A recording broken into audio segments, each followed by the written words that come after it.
Hi everybody, welcome back to another episode of our Dungeon Boss Hero Spotlight.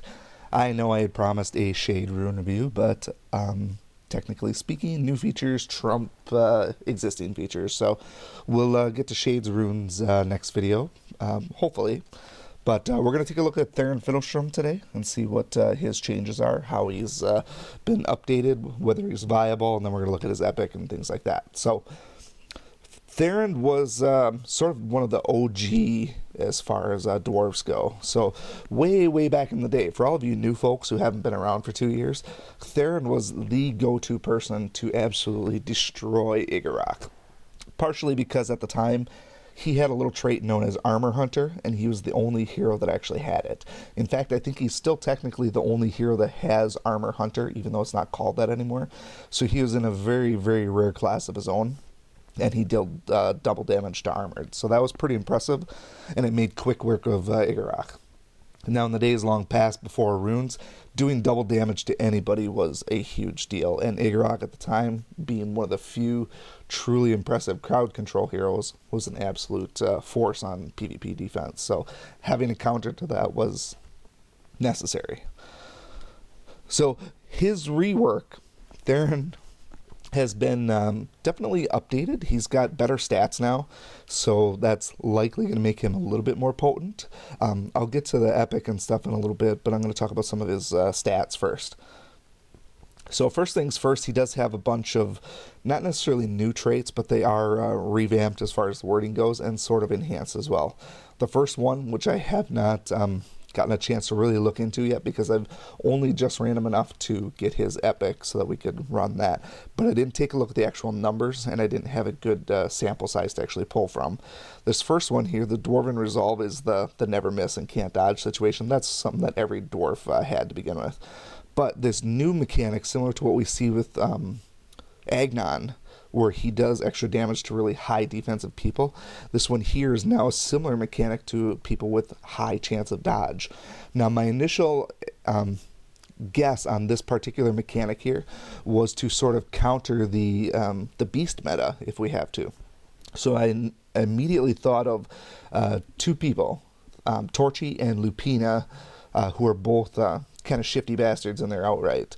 And so generally Torchy isn't on PvP defense that much, so the fact that Torchy was shifty is likely not a big deal. But Lupina, over the last couple weeks, has found herself on many PvP defense. She's not shifty as far as the trait goes, but she does have a trait that allows her to dodge ranged attacks. And so I don't know how this one is going to function because dodge is a % chance versus defense, when we think of Agnon, is just a straight numerical value. So it's a lot easier to tier those things up. We see some Agnon attacks that get up towards times 20 damage. I don't think that's going to be possible with Therand on Lupina because the max dodge chance caps out at like 30 or 35%. So it would have to be tiered based on maybe like every 5%. And like I said, I haven't really gotten a chance to look at it against someone who's truly shifty. If you're looking at other dodge heroes like Masuda Kira, he's gone. Black Diamond, rarely used. Arya, not really that impressive either. All the people that are heavy dodgers, none of them really stand out to me, except for Lupina and Torchy because of the current beast mechanics. I have seen a few people throw evasive runes or elusive runes or other dodge type stuff on Solaris. To me, it's a big waste, but I've seen some people do it. Next up, Armor's Bane. Less damage from armored enemies, deal times 2 to armor. That's your typical Armor Hunter, except for it includes the reduction as well. So, let's see. So taking less damage from armored, probably not that big of a deal. In the current meta, that's really just Gore Tusk as far as defensives go. Gore Tusk doesn't do a ton of damage anyways. Sorry about the audio, I had to cough there. But so the main thing with that one is it's times 2 damage to armored, so keep that in mind. Demolition, all attacks ignore armor and deal 2 times damage to constructs. So the first person that came to mind in this one is the only one that's even close to being in the meta right now is going to be Agnon, which people are really complaining about Agnon. And so this might help knock him down a peg. The other one that sort of came to mind is Furnace, but dealing 2 times damage to Furnace isn't going to help with his Abs of Steel trait, so that's not going to help us much. On top of that, if this was not implemented explicitly to counter Agnon, the only other thing that comes to mind initially is prepping for the next evolution of boss mode. We also have to consider that some of these epics and hero reworks are going to be for mechanics that are going to be in these supposedly very difficult level 80 dungeons. So it's possible we might run into some dungeons that are heavy on constructs. Theron might be an absolute requirement there. I don't know, and I don't know anybody on a personal level that has access to any of the level 80 stuff, so I can't really tell you if that's going to be the case or not. But we shouldn't always just dismiss hero upgrades just for the sake of PvP, because there are going to be PvE enhancements as well. But a little bit of extra damage on Agnon, if this guy can survive, I honestly don't know that he can, and I don't think he's the answer to it, but it might be a little bit of a help. It's going to be about coming up with a good team. He's a caster, so he gets mystical, but the thing is, Agnon is not slow or a tank, so that doesn't help us there. Would help us against somebody like Stonefist. Stonefist would be extremely brutalized by this guy here, by Therand. And then this last one is a brand new trait, which I really am looking forward to. I feel like skill is going to play a part in this as far as the percent chance. It doesn't give us the actual percent chance, which is a little bit of a bummer. But a chance to basically freeze, burn, shock, disease, or poison. So it's basically your all-encompassing. I wish it would have thrown things like some other daze or off balance or pretty much every status effect down there. But I'll take whatever we get. Now as far as his base stats, attack.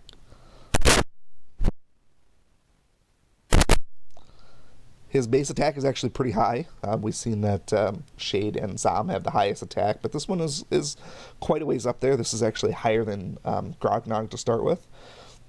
I'm not saying that Therand is better than Grognog, but he does have a higher attack. And since they have the same Runa loadout, technically speaking, you can get a higher base attack out of Therand than you could out of Grognog. The big difference between them two is obviously Grognog is absolute beast mode when it comes to max health, and Therand is not. Defense, he's a caster. I don't really care about defense, and honestly, you should not either. Your blue runes are ones that are not heavy attack base. You should be looking at specialty runes like Survivor rune or some other type of really nice guild rune that has come out. So, with that said, let's take a quick look at his epic then. So, remember that Theron is a caster, which a lot of people forget because he is a dwarf. His epic is attack, crit, defense. Now, we don't see the crit chance on here a lot, and it's actually one of my least favorite effects out of all of the epics in general. That crit chance is going to max at 10%, which is highly negligible, because I would have rather increased that with skill to accommodate this trait here, the Tinkerer's Tricks. But I guess it's something. His attack is going to max out at 30%. That's going to be good. He's a caster. He needs more attack. And his defense is going to go up to 20%. So that keeps him alive a little bit. It would have been nice for that other one to be health instead of crit chance. His effect is going to do 2 times damage. That's going to be on anybody, not just armored. And it's going to splash damage. I wish the splash damage mechanics told us exactly how much damage splashes, but it doesn't say. The big one on here, though, is going to be wounds all enemies hit. So, provided that this procs at the right time and not, for example, round 2 in your PvP attack right before Solaris does her cleanse, this would be a great one, because wounding, I think it's really underused because there's not too many heroes that actually use it. In longer or more difficult PvE dungeons, I think this is going to be a really, really helpful feature. So I do like the mechanic on it. I just wish the stats were a little bit better. So anybody that knows Theron will know that his little, he's got a little thing of dynamite in his hand, I think. But he starts out as a wrench, and then I think he goes to a stick of dynamite, and then he switches to this little barrel here, a little explosive. So it looks like now he's switching to a grenade, if we will. And so let's go ahead and unlock that epic then. And it is a nice little hand grenade. That's pretty cool. The rest of him didn't change that much. He did get a little extra armor upgrade. Looks a little bit neater, but for the most part hasn't changed too much. He's going to have heavy water stuff as far as updates go. Let's go ahead and just update the first couple. I am, excuse me, I'm going to do a PvP raid. I'm going to throw some runes on him. I don't expect this epic to trigger at this percent. I only have a 15% chance really right now. So if you want to see the epic proc, that's going to be something you have to play with on your own time. So my thought initially on this is, as far as PvP goes, it was not going to be as helpful of PvP with the exception of Agnon. My expectation is going to be more so of a PvE, but that's just speculation at this point. As far as runes go, I do have to purge some of this stuff here. I'm not going to specialize the runes on here, so if you're expecting to see optimal runes, I apologize for that, but I'm just going to take the superior runes that I have laying around, and it's going to be whatever it is. So we'll just pick the best ones we got, whether it's offense or defense. Like I said, we just want something that's manageable. It looks like it's going to be heavy damage reduction here. We'll get some stuff, though. Guild rune, that should be good. Looks like we're getting damage reduction on him, which actually probably isn't a bad idea because it'll help him survive. Alright, so before we actually get into PvP, let's just talk about a quick change to his abilities. His actual abilities themselves have not changed. They are the same mechanics. The only thing that has changed is numbers 2 and 3 have switched. Helmet missiles used to be number 2. On PvP defense, that was pretty amazing because it got some defensive lowering stuff out very, very early. So the switch on that is the only real change, as well as he's become cheaper. His total energy cost has dropped down from 17 to 12. So we have 5, 3, 4. So the fact that he is cheaper will make him a little bit more viable. PvP offense, you're still waiting a few turns to get helmet missiles. I don't know if he can make it 3 additional turns. But for PvP defense, if you are brave enough to put him on there, obviously he'll get to it, but likely he'll be dead before turn 3. So my initial thoughts now, let me pop out and do a raid here. The problem with Therand is the people that are going to support him are not people that are going to be heavily into PvP attacks right now. And the people I'm thinking are Astrid to provide some extra defense for healers and casters. And also, I believe Dagran might protect him as well, or even any of the other dwarves for that matter. And I'm not bringing them in on PvP defense or PvP offense, so they're not ones that I want to include. This is not the team that I'm thinking it is here, so it's basically this team, but with Lupina instead of Lily. So that's what I'm looking for. Still not there. There's Agnon, but Furno is going to light up, absolutely light up Therand. So we'll see if we can find one here. I know this is the boring part of the videos, is waiting for the perfect scenario. Nope. I would love to attack Keatum. He was an old buddy of mine. But not the team that I want. There we go. This is the team that a lot of people are using right now. So let me tell you a little bit about this team and why I think that the Theron mechanic is not going to be that great here. So as I mentioned, assuming we're going off of that premise, the notion of Theron and doing extra damage to shifty type heroes, that leaves with Lupina and Solaris. Solaris isn't that shifty in general. Lupina actually does physically have a trait that makes her shiftier. But the problem is, Lupina is not your... Killing Lupina on the first turn or any turn is not really the answer to this raid here. The issue with this one is the amount of damage afterwards that Grognog puts out. Lupina is a pain because she fears people, and that does extra damage. Killing her, especially when she goes first, isn't going to help because the damage is already done. That's where the problem lies here. And also, with Therand, his claim to fame is doing extra damage to armored people.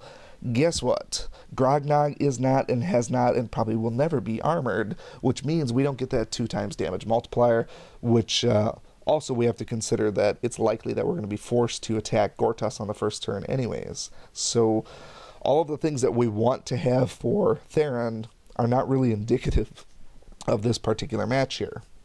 So now it comes down to, what do we pick for an actual team? We obviously want Theron on our team to test him out, but we know for a fact we have to have Solaris in some capacity because Theron is going to die. That's going to happen. So then that's 2 of them locked in. Do we go with someone like Gortas for reduction? Do we try and do our own Grognog to pair with Solaris? You're running short of options very, very quickly. Or do we throw in Lily and Furno to deal with that other mechanic? That's really what it's going to come down to. So my initial thought is to try and do Hopper to stomp some corpses. I would have to also then bring in Shade. So Shade, Hopper, Therand, and Solaris would be one option. I don't know that it's going to stack up. The benefit of that would be is Shade and Hopper would not get feared by Lupina. But the other mechanic could be... This is a risky one. So we're going to stick with normal mechanics if we were facing the Lily team instead. And we're going to roll the dice here and try to use our green team. So also keep in mind, because this one actually wouldn't have been too bad if Grognog was armored, because Solaris is first, that would actually let us use Theron on the first turn. But most people have Grognog as the first normal speed, and so you're not going to be able to use those heroes anyways. So we're going to try our other mechanic here. These two with the plant growth, if we can survive long enough. We'll throw Theron on there. And then Solaris. Now, I'm not claiming that this is the solution to this team. This is just my first run at things. I do not know if this is going to be the go-to. And honestly, I'm not going to be using Theron on PvP offense. So let's get that out of the way to start with. He's going to be a PvE person for me because of his new mechanics, and he might get us through some of those hard dungeons. I would have much rather seen a epic for Hagrim. Hagrim with an epic and a bump to his stats could make short work of Grognog.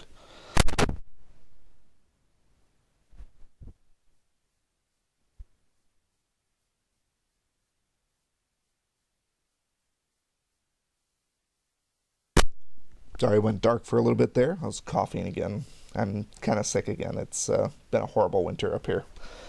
Alright, so here's what happens to start with, the Lupina fear. That's what bugs everybody. So, had I picked Shade and Hopper, that fear wouldn't have taken place on them, but that wasn't really going to spare them the rod. Yeah, that's pretty much the worst case scenario, is we lost somebody that we can't res. That's the biggest issue that I see with fears. Not that people are dying sooner, it's they're doing just little enough damage to make things go, horrible for you. So we'll put the heat on Gortusk. If we're lucky, maybe Theron will really... maybe Theron will die. I was going to say if we're lucky, maybe Theron would kill Gortusk, but... Alright, that was a huge embarrassing failure. So, this is not the team to use that. Just don't do it. I'm sorry, don't do it. If you beef them up a little bit more, my Lily is pretty good on defense. And obviously Theron had all those defensive runes. They did not help. Not even close. So I'm going to try and find another variation of that. And I'll switch to a different team here. And now, of course, that team's not going to come up in PvP now. Goosifer, I do love Goose. If I beat Goose, I'm going to be bragging to him. And I'm going to make sure everybody in Justice League knows. Alright, so out with the green bitches. And in with my dream team, Shade and Hopper. Shade Hopper has been one of my go-tos. I'm going to show a Shade Hopper team that I've been using. That's going to be maybe in a couple of weeks. I haven't decided when I'm going to actually load that one yet. So I haven't recorded it yet, but it's a very, very successful team. Shade and Hopper, not feared. That's the whole point of it. Theron is likely going to die. Trick here, don't waste Haunted Pass on this because Gortusk is going to soak it. Just let it go. And even that, go ahead and let Shade die. That's not a huge issue right now. In fact, it'd be better if he dies early because then I can res him right away, rather than waiting for Grognog to end up with his AoE Frost Breath. Well, that's a bummer. All right, Goose, you are far superior to my team. So having, all right. Let me just be honest here. I don't know where Theron is going to fit in on PvP attacks. I don't think he's going to be even remotely threatening on PvP defense. I'm not going to allocate any more time to this right now. If you think of a great team that might utilize Theron, let me know and I'll certainly workshop it. But I think for now, let's leave Theron to the PvE mechanics and not think that just because he's got a quick bump to his stats that he's all of a sudden the answer to PvP. Now, maybe if we go and look for one of those Agnon teams, we can at least see how much damage he does to Agnon, but I'll let you do that yourself. So with that, I'm going to wrap things up here. We're at 20 minutes anyways, so if you have any questions, comments, concerns, or things you'd like to test out, feel free to let me know. Otherwise, we will see you again next time for the Shade updates, or not update, but the rune guide. If you're wondering about Marrow, I'm not sure what I'm going to do with Marrow yet because I don't use Marrow. So the only updates to Marrow, I think, were stat-based. I don't think that there was changes to his mechanics, so I'm not going to look into that too much just yet. Anyways, we'll see you again next time for Shade. Thank you so much for watching this video and supporting my channel. If you like this video, please show your continued support by hitting that like button, and be sure to check out both my YouTube channels for new content all the time. And always remember, peace is a lie, there's only passion. We'll see you next time.